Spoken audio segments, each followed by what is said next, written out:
নারীরা চারটি সময় আল্লাহর সাহায্যের নিকটবর্তী থাকে।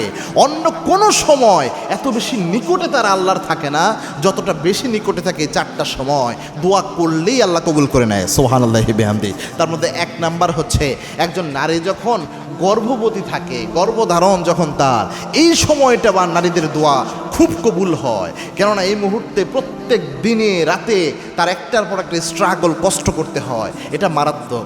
এবং আল্লাহর হাবিব সাল্লাল্লাহু আলাইহি ওয়াসাল্লাম জানিয়েছেন, একজন নারী সে যখন গর্ভবতী হয়, এই যে দিনের বেলায় খাবার খেতে যখন সে বসে, সন্তান পেটের মধ্যে লাথি দেয়, সন্তানের পেটের লাথির জন্য তার খাবার আর গলা দিয়ে নামে না, খাবার খাওয়া নষ্ট হয়ে যায়।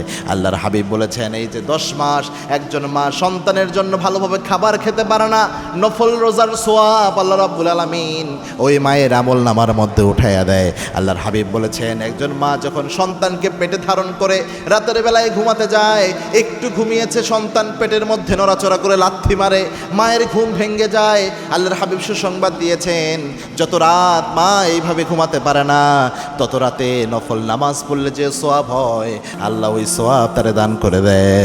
সুবহানাল্লাহ। সন্তান যখন ভূমিষ্ঠ হয়, ওই মায়ের জীবনের গুনাহ আল্লাহ মাফ করে দেয়, যদি ঈমান থাকে অন্তরে। কত গুরুত্বপূর্ণ একটা বিষয়। এজন্য গর্ভধারণ অবস্থায় মায়েরা যদি দোয়া করে, ওই দোয়া ওই সময় আল্লাহ কবুল করে। এজন্য বেশি বেশি ওই সময় দোয়া করবেন। 2 নাম্বার হচ্ছে, কোনো নারী যখন তার সন্তানকে দুধ পান করায়, এই সময় তার দোয়া কবুল হয়। এর কারণ হচ্ছে, সে আরেকজন ব্যক্তিকে, আল্লাহর একজন সৃষ্টিকে, বান্দাকে সে খাবার খাওয়াচ্ছে, আহার করাচ্ছে, তার কোলটাকে সে ইবাদত বানায় নেয়, যেটা আল্লাহ রাব্বুল আলামিন মায়েদেরকে নিয়ামত দিয়েছেন। এই সন্তানের খাবারের ব্যবস্থা তাদের শরীরের মধ্যে আল্লাহ করে দিয়েছেন।